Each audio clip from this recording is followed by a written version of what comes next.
In recent days, we've had the chance to learn so much from each other. One of the issues that unites us is ensuring that the American dream remains alive. Despite the economic progress so many of our counties have achieved, for significant portions of our country, economic recovery has yet to arrive. Thankfully, there are leaders on Capitol Hill who join us in their determination to make a difference. Senators Cory Booker and Tim Scott have been champions for Opportunity Zones, a provision in the recent tax reform bill to leverage tax incentives to draw long-term investments to parts of America that continue to struggle with high rates of poverty. Senator Booker and Senator Scott are national leaders who come from local government. They draw upon their experiences from their counties, cities, and neighborhoods as they craft federal policy. And that's the kind of leadership we need.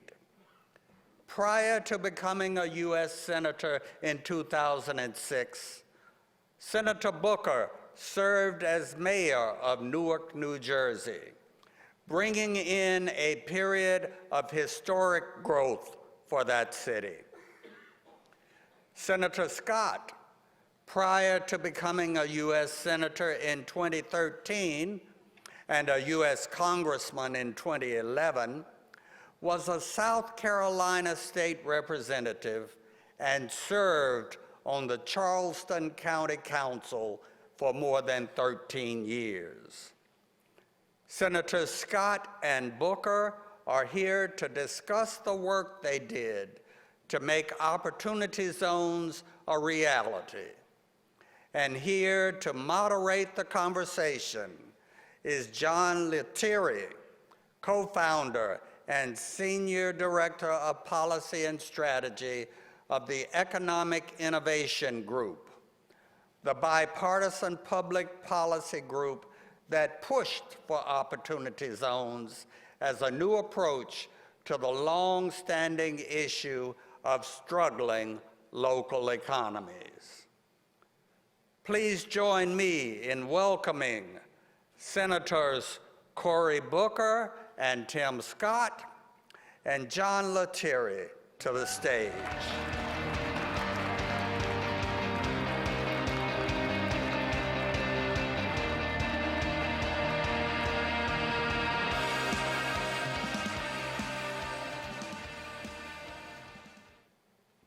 Good morning, NACO. Good morning, NACO. How is everybody?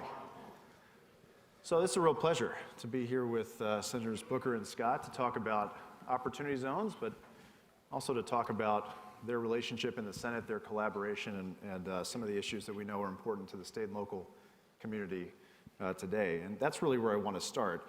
You all have the distinction of serving in state and local government before coming to the Senate. Senator Booker, you were on the city council and a mayor for 2 terms in Newark. You were a NACO member, yes, Scott, for 13 years. You were saying backstage that your time as a NACO member dwarfs everything you've done in public life since in terms of amount of time there. 13 years? 13 years and 5 months, 4 days, and 2 hours. Not that he's keeping track. So I wanted to start there. How is, and Senator Booker, maybe you could lead us off, how was your experience at the local level influential in how you approach your job as a senator, and how do you think that's influenced your relationship? So you don't have the luxury of, when you're at the local level, of getting into philosophy and the like. You just have to see problems, fix problems, seize opportunity.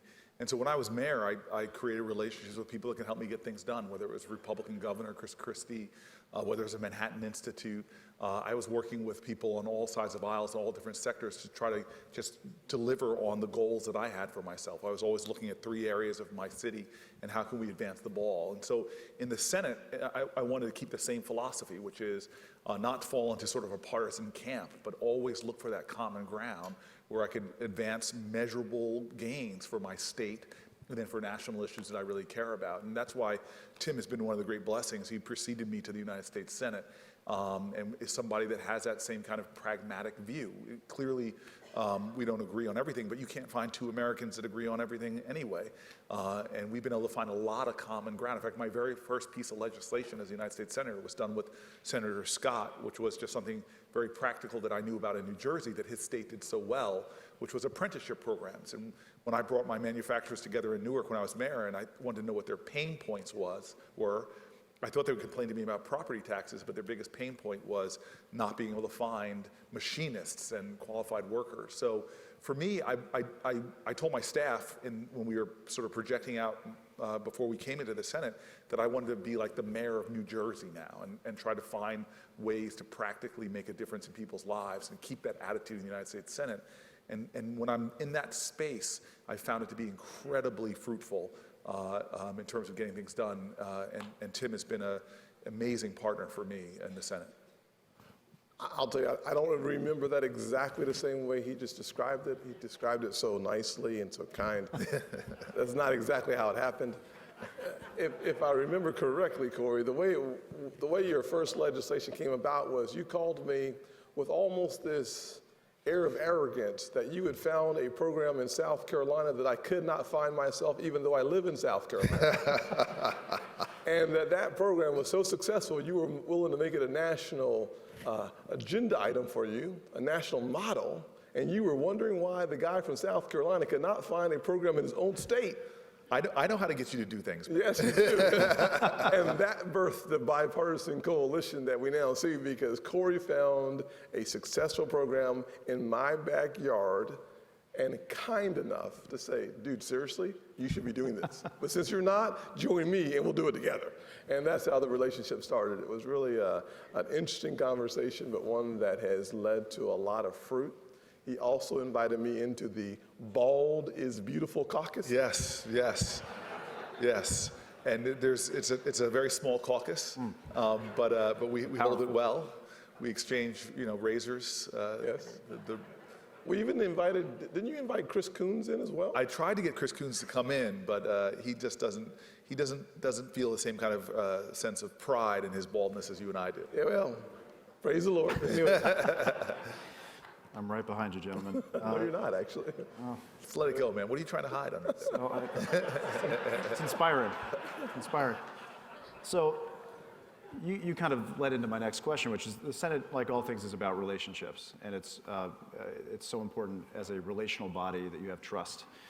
Senator Scott, this is something that you've talked about, thought about a lot. I know you've got a book coming out that's really on this theme of how to rebuild trust and collaboration and cooperation to address big challenges. You've obviously embodied that in your relationship on a whole range of issues. You mentioned apprenticeships, opportunity zones, which we're going to talk about in a moment. I saw you just released a bill on disease research recently. So this has become one of the most fruitful relationships in the United States Senate of your time. How are you thinking about that on a national scale? Our country seems to be more polarized than it's ever been. And the reality of it is that we become more polarized when we run into our corners because we see something to fear. And the reality of it is, Cory and I have learned that if you put the things that you have different perspectives on to the side and find common ground, that you'll find that 80% of the time you have a common objective even when you disagree on how to get there. But if you find that common ground, you're in a position to promote the better good. And for me, I hope that we have a conversation nationally about destroying this polarization that is not in our best interest collectively. It's not in Democrats or Republicans' best interest. It is in our nation's best interest for us to focus on what we have in common because we have common enemies without. Mm-hmm. And if we don't figure this out quickly, it could really unravel in a terrible way.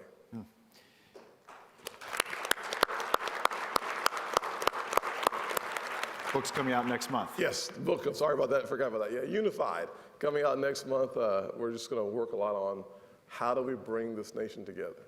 Well, one thing that I got to see firsthand working with both of you and your teams was how that, both the relationship that the two of you have and your experience prior to coming to the Senate, how that influenced the way you approached Opportunity Zones. So quickly, I want to do, by show of hands, how many people in the audience know about Opportunity Zones, feel like you're familiar with the concept?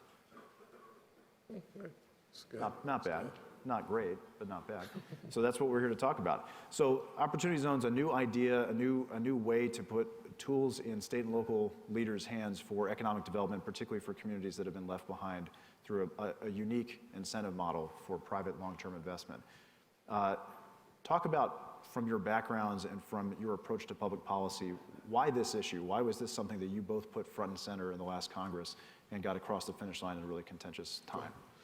Well, I'll say this, that 13 years in county council prepares you for almost any other political service you will find yourself involved in.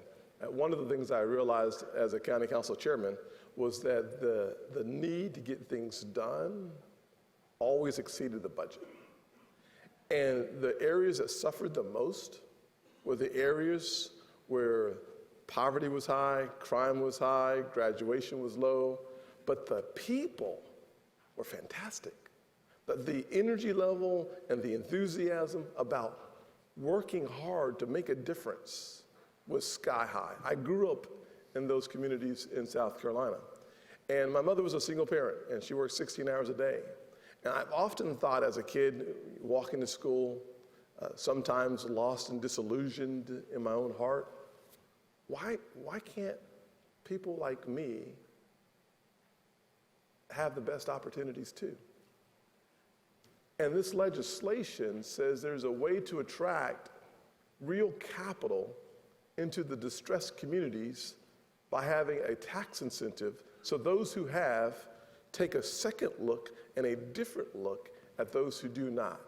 It bridges a gap and provides a resource into high potential areas that may be struggling, but they're high potential. And so our legislation gives us the opportunity to say yes to kids like I used to be.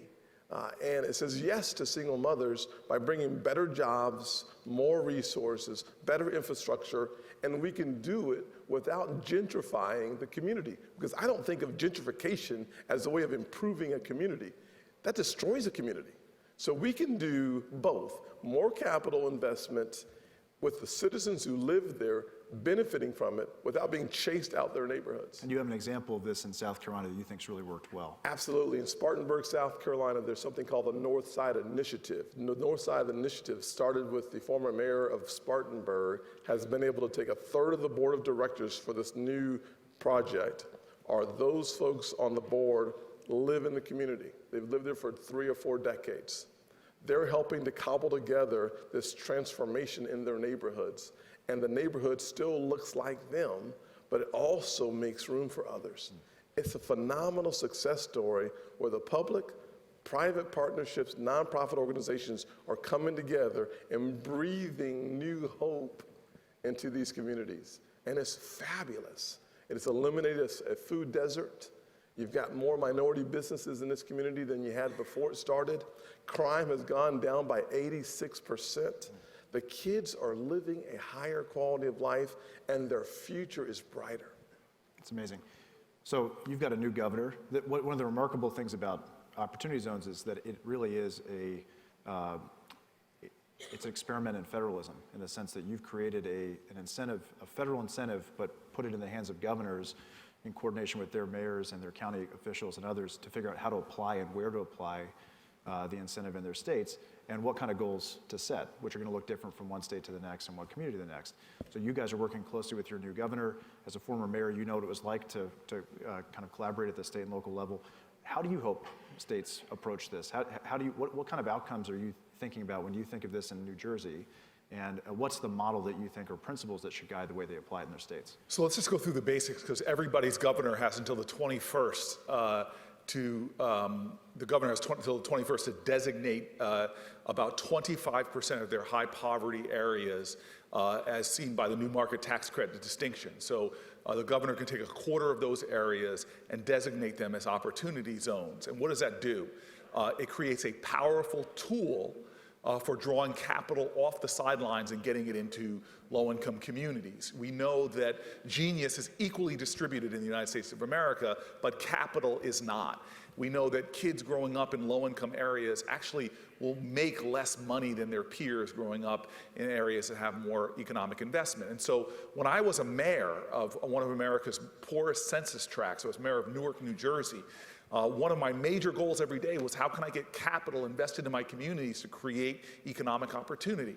We were able to, in a span of about 7 years, usher in Newark's largest economic development boom since the 1950s or 60s. We created our first new hotels in 40 years, first new office towers in decades. We were, in fact, by the time I was leaving to come to the Senate, 1/3, Newark, New Jersey is only 6% of our state, but 1/3 of all the state's permits for housing and for commercial build out were going on in Newark, New Jersey. Now, why? Well, one of the main reasons is because I started trying to figure out a way to create tax incentives to move business and industry into low-income areas to expand opportunity. And that's what this bill is off. We pushed through a bill through my state legislature that was enabled me to do that in Newark and to get back everything from Panasonic's North American headquarters to Newark to lots of other companies. And so what Tim and I did, and there's a lot of humility at the far left of me right now, because what we did with a whole bunch of great leaders from EIG was to design legislation based on what worked for me in Newark.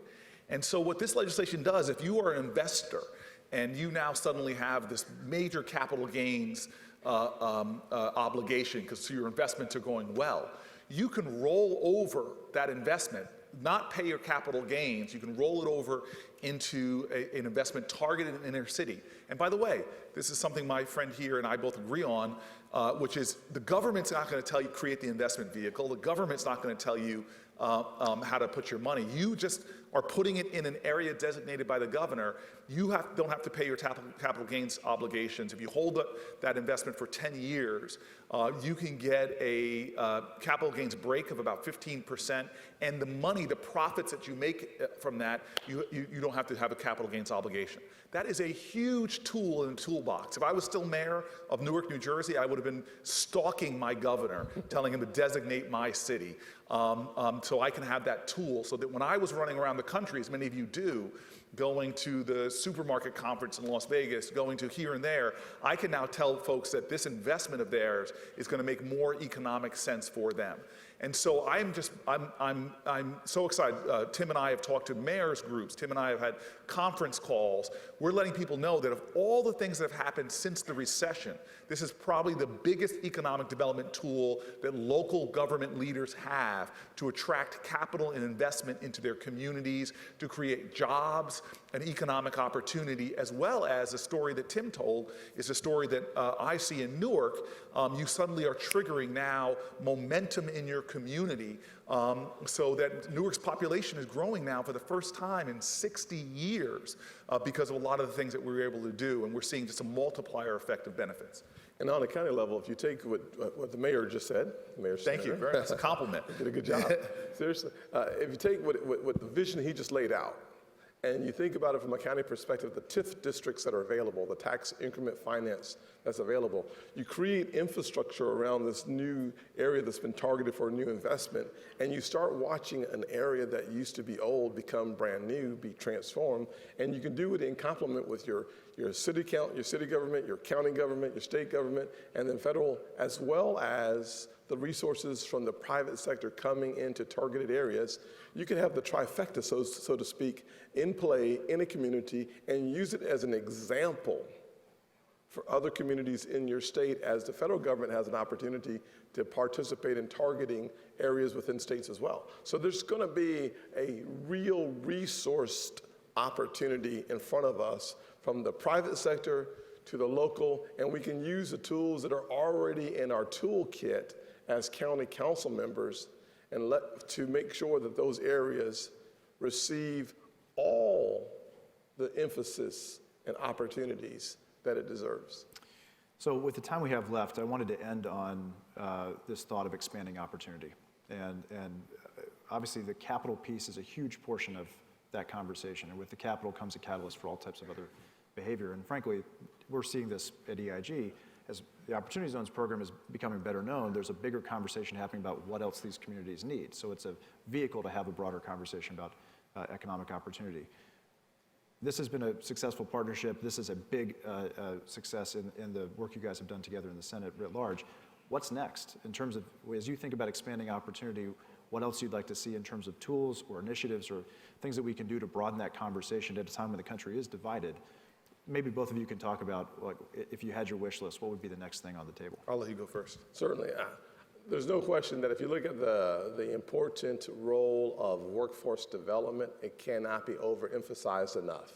I think between workforce and development and infrastructure, those are the two pillars that must be filled completely if we are to succeed. In this nation today, we have about 6 million vacant jobs.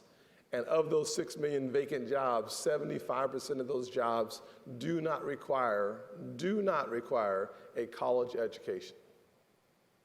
If we are going to see those jobs filled in this nation, we as a government, whether it's the federal government, local government, state government, are going to have to recalibrate our focus on workforce development for us to be very successful in filling those 6 million jobs, watching our unemployment rate, which is 4.1% today, but our labor force participation rate is lower. Really, our unemployment rate, if you consider those who are long-term unemployed, is closer to 8%.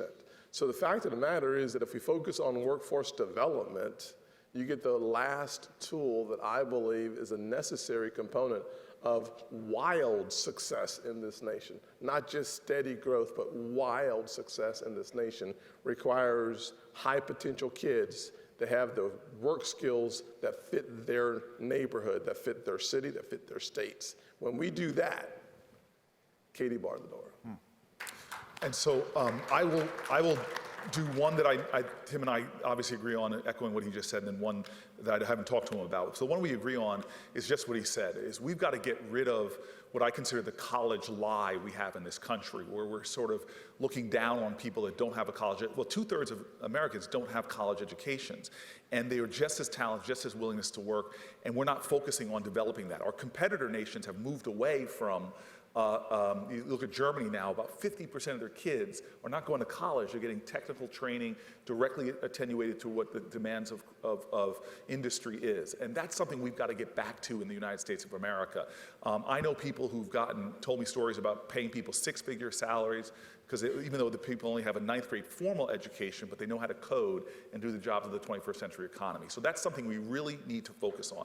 But the second thing that is an issue for me is, if you were born when my father was born, of baby boomers, by the time they were 30 years old, the overwhelming majority, 80–90%, were making more money than their parents did. It was this trend in America. Everybody was making more money, every generation doing better than the one before. This has changed in America radically. We now have a society in which, if you're a millennial, by the time you're 30 years old, it's a toss-up. 50-50 are making more money than their parents.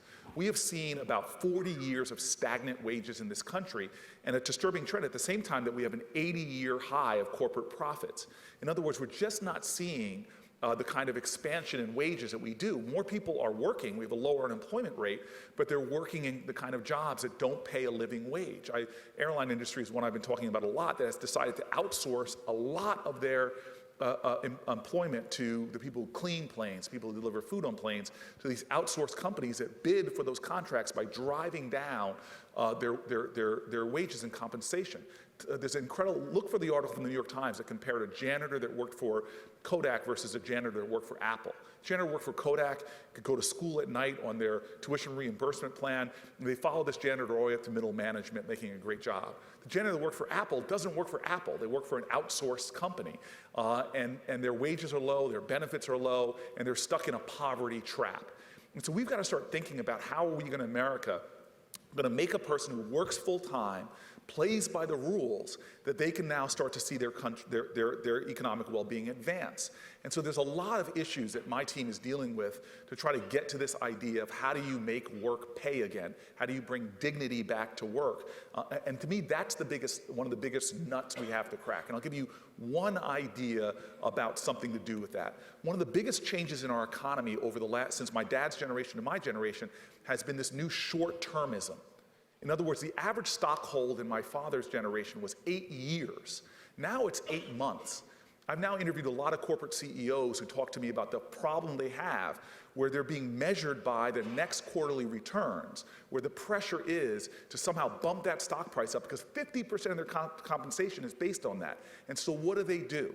91% of corporate profits since 2002 to 2013, 91%, very different than my dad's generation, was spent on dividends and stock buybacks. In my father's generation, what they used to invest in is worker training, capital maintenance, R&D. We've gone from being the best R&D country on the planet Earth, public-private R&D intensivity, to now falling out of the top place so that the innovations of the future are shifting to places like China and our competitors because our corporations now are doing everything they can to deal with those activist investors and bump up that stock price. And so what we are looking at in my team is a lot of a movement led by a lot of corporate CEOs to say, how do we get out of this trap and begin to invest in the things that make our companies work in the long term? And so what I really believe we need to do to start looking at investing in employees, investing in working training, we're investing in R&D, is ways to get out of this. And there's a lot of policy changes that have happened since the 1980s that has led to this very disturbing trend. And so one thing that I look at with a lot of guys in Silicon Valley who are looking at now is how do you change the stock market from being this stock ticker that everybody's concerned about that doesn't give a measure of the long-term strength of our companies? How do you get it to be a more long-term focused, mature effort? And these are some of the things that you're going to hear from me because we're about to come out with a raft of legislation looking at how do we get the rules of our economy back to where it's not rigged to benefit the highest earners and really suppress wages, suppress opportunities, suppress investment, and get back to what was happening when we built the largest expansion of middle class in America, when we were one of these people that did countries that did the smartest investment, both public-private investment in things like infrastructure, which we've taken the best infrastructure on the planet Earth, trashed it, now we have a $3 trillion infrastructure investment, where we used to be smart and invest in labor and training, which we just don't do anymore as a country or not doing to the levels we did in the private sector. The economy the way it is right now has changed based on public policy decisions. We need to change it back to focus on elevating the greatest dignity people get, which is the dignity that comes through labor and jobs that give you security and economic well-being. Well, this has been great. We have to let these gentlemen get back for a vote on Capitol Hill, but let's all give them a round of applause. Thanks so much for this great conversation. Thank you very much. Thank you. Thanks a lot.